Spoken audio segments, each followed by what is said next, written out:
啥意思？你吃点肥肉呗，这意思。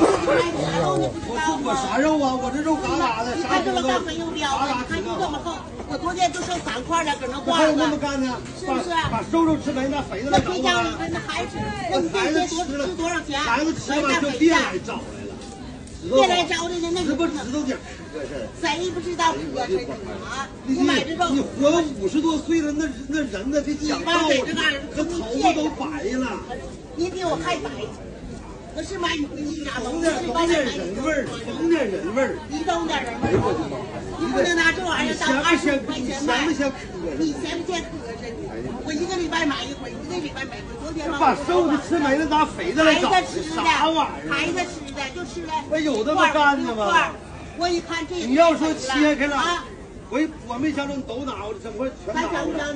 你这吃掉一半了，剩一半咋办？那你这些是多？那不是你吃，那咋的？那怎么的？我剩这些，我还再给你找点钱。